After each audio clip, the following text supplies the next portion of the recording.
welcome to KristenKellyTV. So today I'm going to be doing a story time, and you probably have guessed from the title, this is a paranormal activity, haunting, scary story type of video that happened in my real life.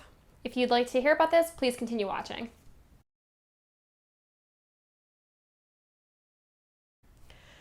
Okay, first of all, I'd like to say that I have water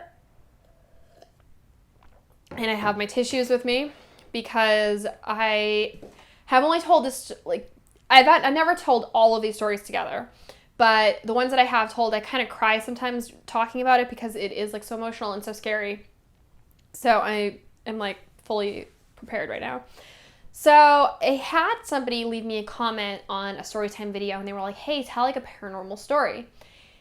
And when I saw that, I was like, oh, that's so crazy because I actually had some really insane paranormal stuff happen with me. I did not want to talk about it though because it's really scary, and I also don't want to put that bad juju out into the planet. But I recently saw a few other paranormal story times and I was like, well, you know what? Maybe my story will help somebody else, and I do think that I should tell it, even though it is kind of emotional for me and very spooky. Okay. So I'll start from the beginning. I think that I am very psychic. I think that we're all psychic. I feel after you reach the age of 10, your psychic abilities kind of go down a little bit, they kind of dull a little bit. For me, I always remember being able to not see dead people, but sense people, sense that there were people somewhere or that there was a soul somewhere. I remember the very first time I went into my friend Nick Jackson's house, I got this overwhelmingly scary, just cool wind kind of feel over me. And I immediately thought, oh my God, there was someone named Martha that died here. That just clicked in my head immediately. Someone named Martha died here. I didn't say anything to him because at the time I just thought oh, I was being really paranoid, and I was very young when this happened. And every time I would go to Nick's house, I always felt like I was being watched. Every single time I went to his house, I felt really creeped out. And one day he told me that his aunt died in the house and her name was Martha. So that was kind of the first time that I ever experienced that I had kind of supernatural abilities, or that I could sense things that maybe other people couldn't sense. I also would like to point out that this is kind of something that is in my family. My grandmother had a stroke and fell down a flight of stairs and was never able to speak again. And the night before that happened, she talked to my mom, and my mom had told her that she had this really intense dream where someone had fallen down a flight of stairs and was never able to speak again. And my grandmother said that's crazy, and that you don't have to worry about that, and everyone's fine, no one's gonna get hurt. And the following day, my grandmother fell down a flight of stairs and was paralyzed and never spoke again, and was in a nursing home for close to 20 years. So in my family, I feel I have a lot of that. I feel we all do, but we don't allow ourselves to be connected to that world. I've also had experiences where I feel that people were trying to contact me. I was laying in bed one night with my boyfriend, my current boyfriend. We've been together for years. We were laying in bed, not where we live now, but at the place that we used to live. And it's a very new complex. It's a new building, but it is in Los Angeles. So people have lived, I'm sure, on that plot of land before, but not in that particular building. We were both sleeping one night, and when you're falling asleep and you kind of feel yourself between being awake and being asleep, and I kind of felt there was 4 people walking around the bed. I felt there was 3 women and 1 man, and I kind of could, when someone walks by you and let's say they have a big dress on, you can kind of hear that swooshing noise on the ground. I'm getting goosebumps. I heard that. I heard that kind of swooshing sound. But I was falling asleep, so I'm thinking, I'm not really thinking, I'm just, I'm going to sleep. And my boyfriend kind of woke me up and was like, hey, Chris. My eyes are still closed. And he's like, do you believe in ghosts? And I shot out of bed so fast. I like ran over, I like turned on the light, and I was like, what? And he was like, I just really sensed that there were a few women and a man walking around the room. And I like just about freaked out. I started crying. I was like, oh my God, like I felt the same exact thing. And he was like, I really like sensed it. And he's not somebody that's like, oh, you know, like he's not like a spiritual person. And it really, really scared me when he said that, because that's exactly like what I had sensed. And I've sensed a lot of different things throughout my life, but when you're sensing it by yourself, you don't give it much credit because you think like, oh, you know, it's in my imagination, it's not really happening. But the fact that he had sensed it too, really, it just like scared the hell out of me. So maybe a month later, I was taking a shower and my window in the mirror in the bathroom was like all fogged up, you know, normally as it is. And when I got out, I noticed there was a handprint on the mirror. And this was not like, you know, this was not, oh, I touched it a little bit. This was a full-fledged handprint in the middle of the mirror. And this was not like a mirror that opened and then behind it was like medicine or something. This was not a mirror that I normally would touch. So it also, the hand was like a woman's hand. Like I could, you know, I just looked at it and I knew it wasn't my boyfriend's hand. So that like really scared me, but I still kind of like ignored it.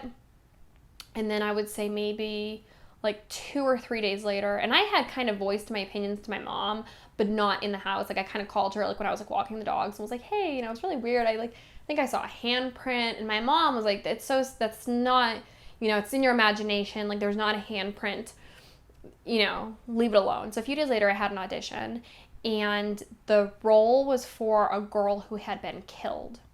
And I was practicing by myself. Like I had my sides and I was just like practicing. And I was, you know, speaking out loud as I was practicing. And a vase that was in the kitchen at the time, like my floor plan was kind of open. The apartment that I had lived in, it was a very open floor plan. So you could see everything. Like you could see the kitchen, the living room, everything, open floor plan. You understand what that means. So, oh my God, it's like so creepy talking about. So I was practicing this like monologue, the scene for this audition about this girl who was killed, and a vase fell off of the kitchen counter, which is very weird. I mean, I don't have a cat. I have 2 dogs that are very small and they can't get up to a counter. It's not like there was any way that they could have done it. And also they were sitting there. I was by myself. I was alone. There was no other person that was alive that could have done it. So it really was unbelievably scary for me. But at the same time, I am a realist. So I thought, you know, maybe it was just, it fell. It's not that big of a, you know, it's not like a supernatural thing. You're freaking out about nothing. So I cleaned it up and whatnot. I put the flowers into another vase and I like continued like with my, you know, practicing for this audition, and it happened again. I had the vase on the dining room table now. So like at the beginning when it had fallen, it was on the kitchen, like the kitchen, you know, like next to the sink pretty much. And then this time in a different vase, the flowers were in the middle of my very large dining room table, and it like fell over, the vase fell over on the table and like smashed into a million pieces, which is so weird because the way that the vase was smashed, you would have thought that a person, if you had taken a vase and you threw it at a wall and it smashed into a million pieces, that would, you know, be understandable. But if a vase just fell, you would think it would smash to a few pieces. This was like hundreds of pieces. So I was really freaked out at this point, and I got my dogs and I left my apartment. I was like, I'm not staying here for the night. The next day when I came home, all of the lights were on and the water was running in the kitchen, which of course I didn't leave the water on. I didn't leave the lights on. At this point, like I kind of thought that maybe like I was, you know, being haunted or something was happening. So I went to that audition And that was another thing, is that I had my sides for the audition, and I had my headshot, like with my resume and everything, on the like couch in the living room. And when I had come back home actually to grab those before I went to the audition because I had forgotten them.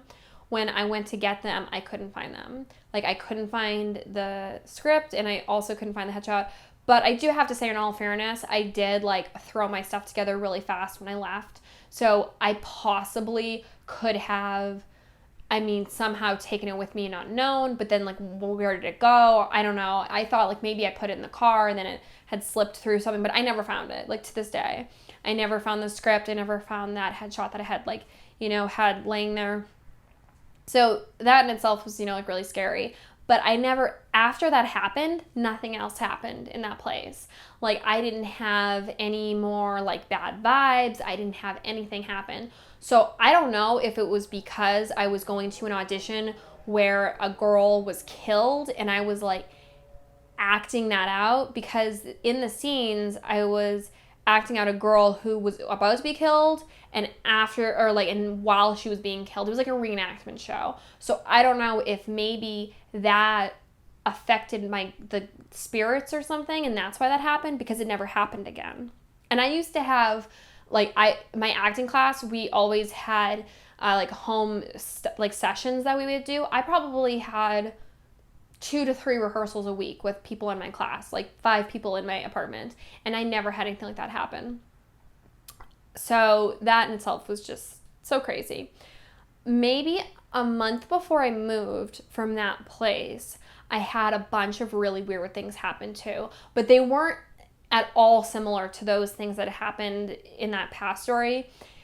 I had a shelf. Okay, so I went to a flea market and I had it was like a spice rack that I painted. I put some wire on it and I made it into a nail polish rack.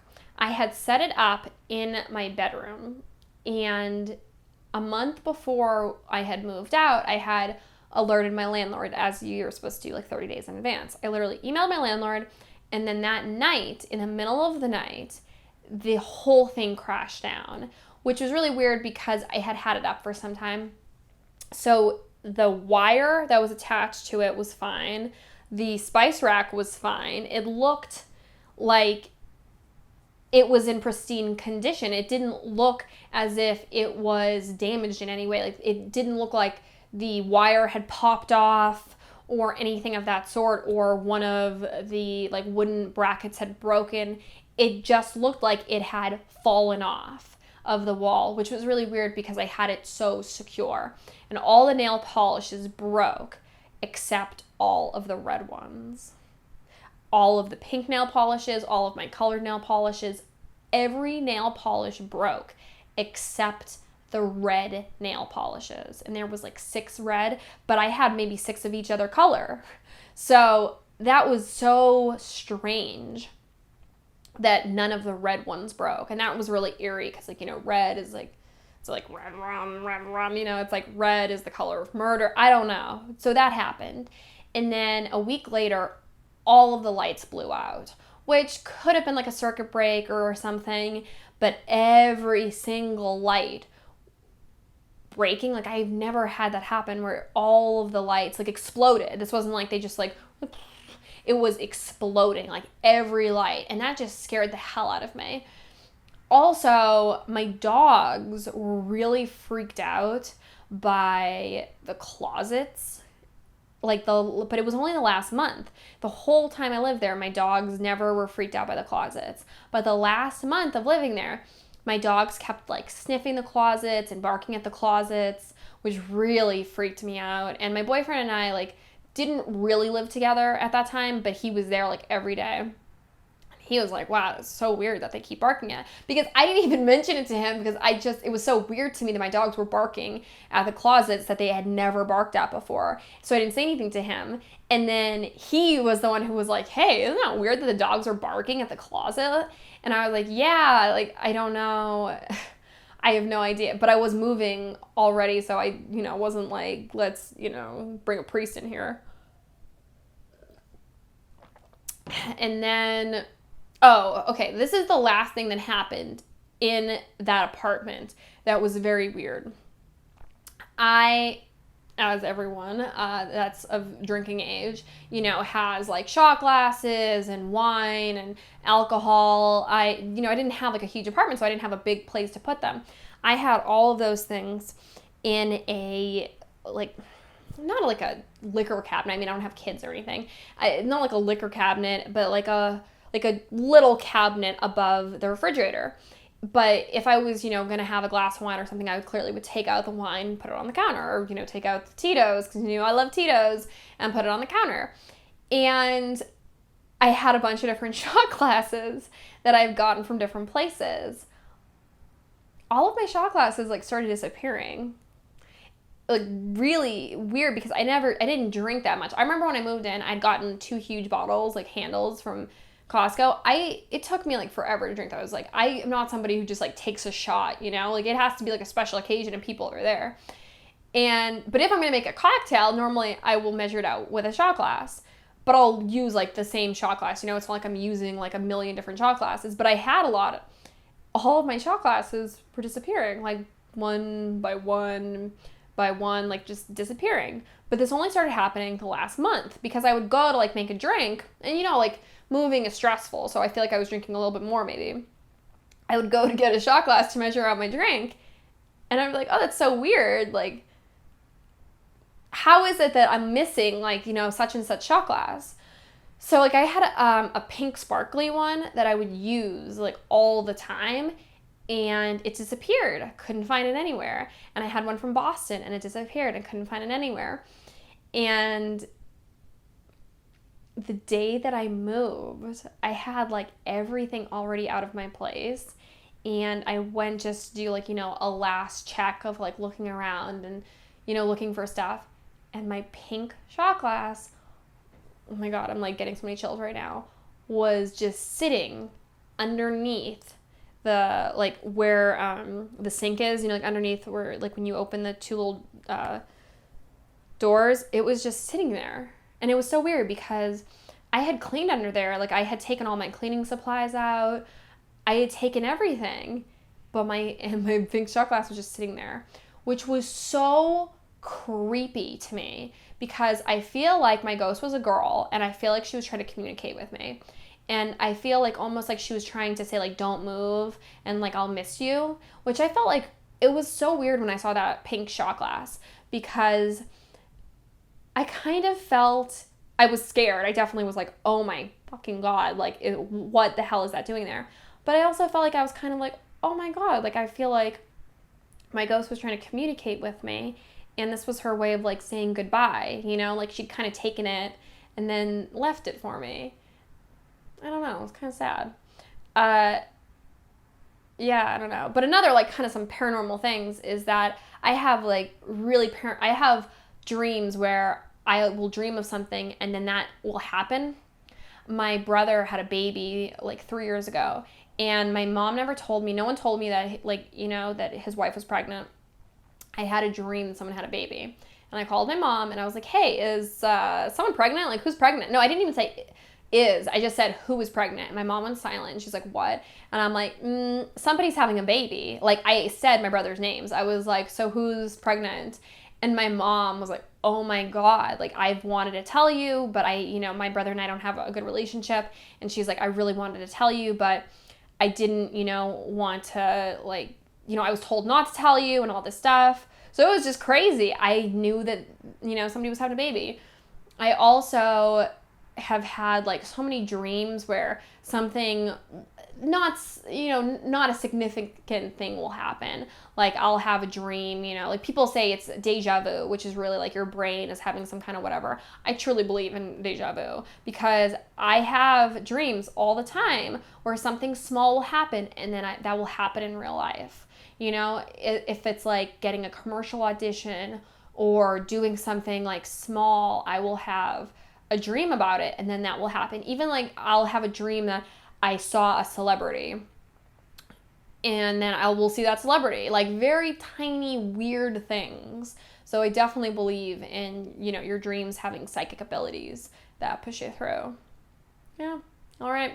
I think that there's like some more stuff. I'm trying to think. I should have made notes because I've had just so many different things happen where I've had like some psychic things. But please leave me some stories. Like if you guys have had anything like this happen, please leave me comments below. If you like this, if you want more like this, please leave me some thumbs up. I love you guys and I'll talk to you later. Bye.